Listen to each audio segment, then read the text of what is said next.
হ্যাঁ ভালো আছে। আচ্ছা বলো তো আমরা যে রেজিস্ট্যান্স মেজার করি তো সেই রেজিস্ট্যান্স মেজার করা ইনস্ট্রুমেন্টের নাম জানো তো? আর কি এটা আছে তো মানে কিছু মেজার করা যায় প্রপার রেজিস্ট্যান্স মেজারিং ইনস্ট্রুমেন্টের নাম কি? ওহমিটার সাহায্যে আমরা রেজিস্ট্যান্স মেজার করি। হ্যাঁ কিন্তু যদি আমরা প্রপার রেজিস্ট্যান্স বলি যেমন low voltage medium voltage high voltage তো লো ভোল্টেজ মেজার করা কোন ইনস্ট্রুমেন্টের সাহায্যে বলতে পারবে তোমরা? লো ভোল্টেজ রেজিস্ট্যান্স মেজার করা কোন ইনস্ট্রুমেন্টের সাহায্যে? না মনে রাখবে কেলভিন ব্রিজ কেলভিন ডাবল ব্রিজের সাহায্যে লো রেজিস্ট্যান্স মেজার করা হয়। আর যদি বলা হয় তোমাদেরকে মিডিয়াম রেজিস্ট্যান্স মেজার করা হয় কোন ইনস্ট্রুমেন্টের সাহায্যে? হাই রেজিস্ট্যান্স মেজার করা হয়। তো আজ আমরা এমনই একটা ইনস্ট্রুমেন্ট নিয়ে আমরা আজকে আলোচনা করব যেটাতে মিডিয়াম রেজিস্ট্যান্স মেজার করা হয়। তো মিডিয়াম রেজিস্ট্যান্স মেজার করা হয় কোন যন্ত্রের সাহায্যে তাহলে জেনে রাখো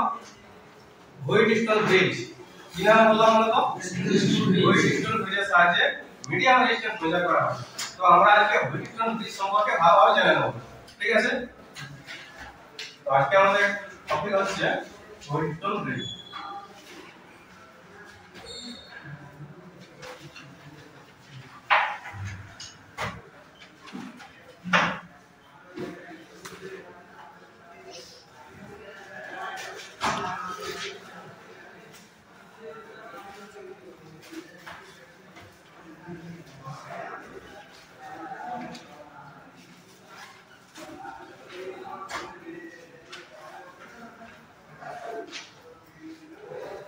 হুইটস্টোন ব্রিজ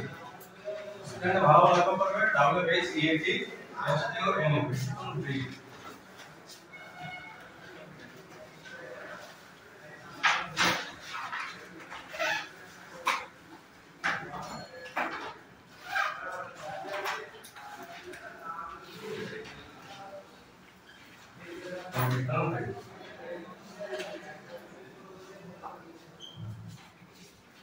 তাহলে যদি বলা হয়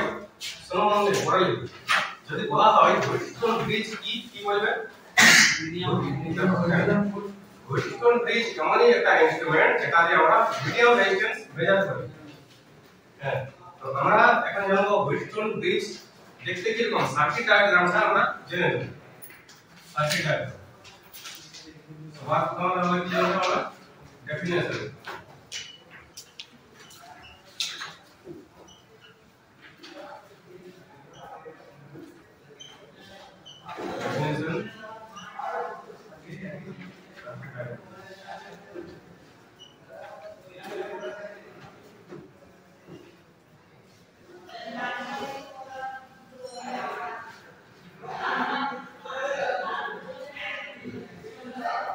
ये सार्किट डायग्राम কি কোন হয় দেখো আমরা ড্রয়িং কি হবে বলবো 4 দিকে আমরা 4 টাইম পয়েন্ট এই আমরা রেজিস্ট্যান্স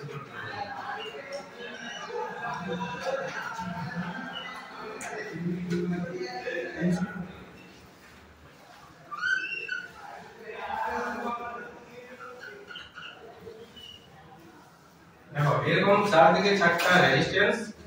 আর এই দুই প্রান্তে আমরা কি করব ডিসি সাপ্লাই আমরা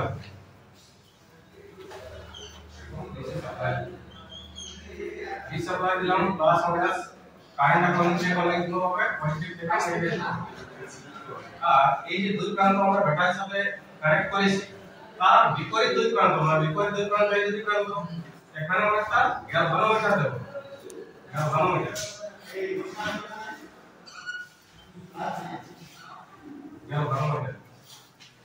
গ্যালভানোমিটার কি বলতো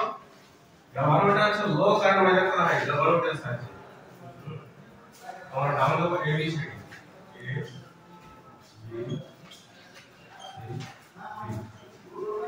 এটা হচ্ছে হুইটস্টোন ব্রিজের সার্কিট ডায়াগ্রাম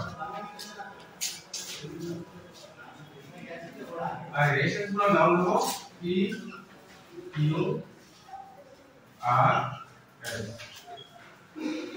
সার্কিট ডায়াগ্রাম সবাই খাতায় লিখো দেখো সার্কিট ডায়াগ্রাম এরকম হয়েছে এরপর আমরা জানবো এই হরিজন্টাল ব্রিজের সাহায্যে আমরা কি বললাম তাহলে মিডিয়াম রেজিস্ট্যান্স মেজার করা হয় মিডিয়াম রেজিস্ট্যান্সটা যে রেজিস্ট্যান্সটা আমরা মেজার করব রেজিস্ট্যান্সটা আমরা দেব কোথায় এদিকে লেখা করো এই যে এখানে একটা যে কোন একটা জায়গায় আমরা রেজিস্ট্যান্সটা দিতে পারি তো ধরে নাও আমরা এই এস যে জায়গায় আছে রেজিস্ট্যান্স স্লোভাবে লিখে দেখাবো এই যে এস রেজিস্ট্যান্সটা আছে এইটা ধরো একটা আননোন রেজিস্ট্যান্স এই রেজিস্ট্যান্সটা আমরা এখানে বসাচ্ছি ছোট ছোট যে রেজিস্ট্যান্স গুলো আছে ধরো এখানে একটা রেজিস্ট্যান্স বসাচ্ছি বাকি এই তিনটি ভ্যালু যে আমরা পাই চারটি ভ্যালু অবশ্যই পাবো তার জন্য একটা সমীকরণ আছে এই সমীকরণ হচ্ছে p by q r by s p by q r by s যদি আমরা এই p এর ভ্যালু r এর ভ্যালু আর q এর ভ্যালু পাই আর s এর ভ্যালুটা আমরা যদি বার করি তো পারবো তো ম্যাথমেটিক্যাল অনুসারে সেগুলো একটা নাম মিলে তিনটে দিয়ে পাবো তিনটে যে আমরা ভ্যালু জানি একটা ভ্যালু আমরা যদি বার করতে পারবো এই কেসের সাইজ এরপর দেখো এই সমীকরণটা কি হবে হচ্ছে দেখো যখন আমরা এখানে কোনটা রেজিস্ট্যান্স দিই মানে এইখানে তো কোন আননোন রেজিস্ট্যান্স কোন রেজিস্ট্যান্স জানবো আমরা যদি রেজিস্টার এখানে দিই কানেক্ট করি তাহলে আমরা কি করে বুঝবো এই প্র্যাকটিক্যাল সময়টা ভালোই বুঝতে পারবে কোনটা কিভাবে হচ্ছে দেখো এই ইকুয়েশনটা যখন এই সমীকরণটা p বাই q মানে কি এই p বাই q দেখো এই p বাই q আর r বাই s এই রেজিস্ট্যান্সের এই রেশিও p বাই q এর রেশিও r বাই s এর রেশিও যখন সমান হয় তখন গ্যালভানোমিটারের দিক থেকে দিতে কোনো কারেন্ট ফ্লো হয় যখন গ্যালভানোমিটারের থেকে কোনো কারেন্ট ফ্লো হয় না সেটা কি হয় না ডিফ্লেকশন মনে রাখো গ্যালভানোমিটারের মধ্যে দিয়ে যখন কোনো কারেন্ট ফ্লো হয় না তখন এটা কি হয় না ডিফ্লেকশন প্রথমে ডিফ্লেকশন হয় তারপর আমরা কেমন ভাবে সেট করি প্র্যাকটিক্যাল করার সময় অনেক থাকে লগ থাকে সেগুলা ধরে আমরা সেট করি তো এই ইকুয়েশনটা কখন বলে যখন এই ইকুয়েশনটা তৈরি হয় p by q r by s তখন গ্যালভানোমিটার দিতে কোন কারেন্ট ফ্লো হয় দেখো আমি যদি একটা উদাহরণ স্বরূপ তোমাদেরকে বলি এই রেজিস্ট্যান্সটা হচ্ছে 5 ওহম এই রেজিস্ট্যান্সটা ধরো 5 ওহম এই রেজিস্ট্যান্সটা ধরো 10 ওহম আর এই রেজিস্ট্যান্সটা ধরো 15 ওহম এই রেজিস্ট্যান্সটা ধরো কত ওহম 30 ওহম এই 30 ওহমটা ধরো তোমার জানা নাই এই একটা রেজিস্ট্যান্স তুমি এখানে কানেক্ট করেছো তুমি দেখতে চাইছো এই রেজিস্ট্যান্সটা কত তো এই রেজিস্ট্যান্সটা যদি 30 ওহম শো করে দেখা যায় 30 ওহম তাহলে এখানে গ্যালভানোমিটারের মধ্যে দিয়ে কোনো কারেন্ট ফ্লো হবে না কেন আমি আগে যেহেতু ইকুয়েশন তোমাদের বলেছি p by q r by s p by q মানে কত 5 বাই 10 আর r বাই s মানে কত 15 বাই 36 তাহলে রেশিওটা ওই দিকে সেম যখন রেশিওটা ওই দিকে সেম হবে তখন গ্যালভানোমিটারের মধ্যে দিয়ে কোনো কারেন্ট ফ্লো হয় না সেই তখনই জানবে এর উপর রেজিস্ট্যান্স হচ্ছে 30 ওহম আমি তোমাদের আগে বলে দিলাম 30 ওহম কিন্তু প্র্যাকটিক্যাল করার সময় এমন ভাবে সেট করতে হয় যেন গ্যালভানোমিটারের মধ্যে দিয়ে কোনো কারেন্ট ফ্লো না তো বুঝতে পারলেন সার্কিটটা কখন এই ইকুয়েশনটা হয়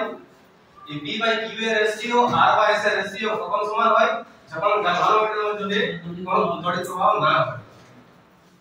আচ্ছা এরপর আমি বললাম কি প্রথমে যে ইলেকট্রন ব্রিজের সাহায্যে মিডিয়াম রেজিস্ট্যান্স মেজার করা হয় মিডিয়াম রেজিস্ট্যান্স মানে কত 1 ওহম থেকে 1000 ওহম 1 ওহম থেকে 1000 ওহম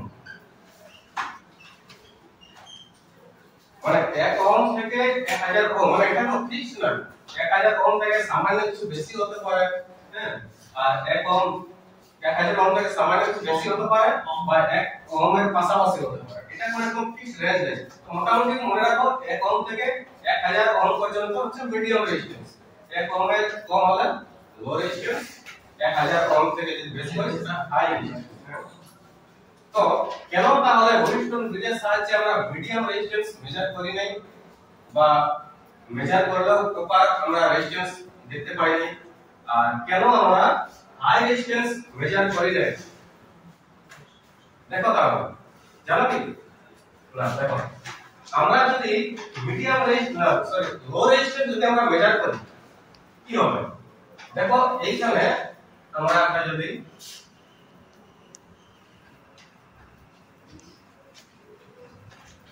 এইখানে এই যে এস রেজিস্ট্যান্স এটা আননোন রেজিস্ট্যান্স এখানে আমরা যদি এই জায়গাটাতে একটা একেবারে লো রেজিস্ট্যান্স দেই তাহলে কি হবে এখানে তো সাপ্লাই যাচ্ছে দেখো এখানে আমরা যদি একেবারে লো রেজিস্ট্যান্স দিই আর এগুলো তো কিসের সাথে কানেক্টেড আছে ওয়্যারের সাথে কানেক্টেড আছে ওয়্যারের তো একটা রেজিস্ট্যান্স ভ্যালু আছে যদি আমরা একেবারে লো রেজিস্ট্যান্স কোন একটা এখানে রেজিস্টার লাগাই তো ওয়্যারের যা রেজিস্ট্যান্স এর যা রেজিস্ট্যান্স এই রেজিস্ট্যান্স কম হতে পারে কিংবা ওয়্যারের সমান রেজিস্ট্যান্স হতে পারে তো সমান যদি রেজিস্ট্যান্স হয় তখন আমরা প্রপার কোনো রেজিস্ট্যান্স ভ্যালু পাবো না যখন এর লো রেজিস্ট্যান্স কোন একটা রেজিস্টার আমরা লাগাবো ওয়্যারের যে একটা রেজিস্ট্যান্স আছে সুতরাং এর একটা রেজিস্টারের মতো তখন আছে মানে একেবারে ওয়্যারের মতো আচরণ করবে যখন এর লো রেজিস্ট্যান্স থাকবে তখন আমরা প্রপার কোনো সেরিকোনটা কোনো রেজিস্ট্যান্স ভ্যালু পাবো যার কারণে আমরা লো রেজিস্ট্যান্স মেজার করি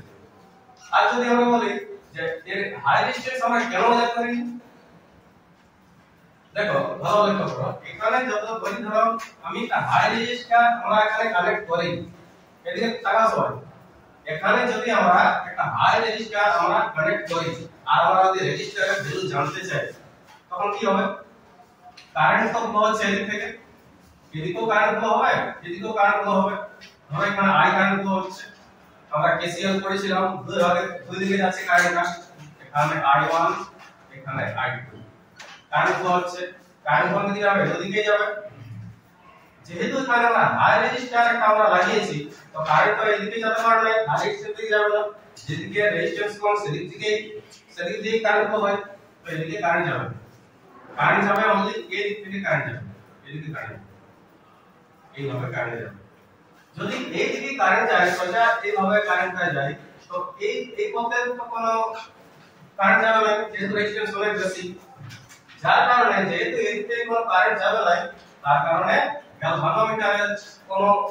ডিফ্লেক্ট করবে না একেবারে সব সময় নাল পজিশনে থাকবে এর মধ্যে কোনো কারেন্ট হবে না তাহলে যদি এর মধ্যে কোনো কারেন্ট না হয় কোনো ডিফ্লেক্ট না করে নড়াচড়া না করে এর কাটাটা গ্যালভানোমিটার তাহলে আমরা কি করে বুঝবো যে রেজিস্ট্যান্সটা কত আমরা কিভাবে বুঝতে পারি আমরা কিভাবে এই ভোল্টেজ ব্রিজ আমরা সেট করি আমরা প্রথমে দেখি যে ডিফ্লেক্ট করছে কি না গ্যালভানোমিটার তারপর ধীরে ধীরে নাল পজিশনে একেবারে জিরো পজিশনে আমরা রাখি সেইভাবে আমরা বুঝতে পারি কিন্তু যদি আমাদের কারেন্টটা একেবারে এই পিকিউ এর মধ্যে দিয়ে যদি কারেন্টটা ফ্লো হয় যদি আরএস রেজিস্ট্যান্সের মধ্যে যদি কারেন্ট ফ্লো না হয় তাহলে কি সব সময়ের জন্য গ্যালভানোমিটারে নাল পজিশন অর্থাৎ জিরো পজিশনে থাকবে কোনো আমরা বুঝতে পারবো না যে এর রেজিস্ট্যান্সটা কত তাই আমরা একেবারে হাই রেজিস্ট্যান্স আমরা মেজার করি তাহলে আমরা মনে রাখবে যে মিডিয়াম রেজিস্ট্যান্স মেজার করা হয় ভোল্টেজ ব্রিজ ঠিক আছে তো আজ এই পর্যন্ত থাকলো নেক্সট ক্লাস আমরা জানবো কি ক্যালভিনিক ব্রিজ সম্পর্কে তো ঠিক আছে থ্যাংক ইউ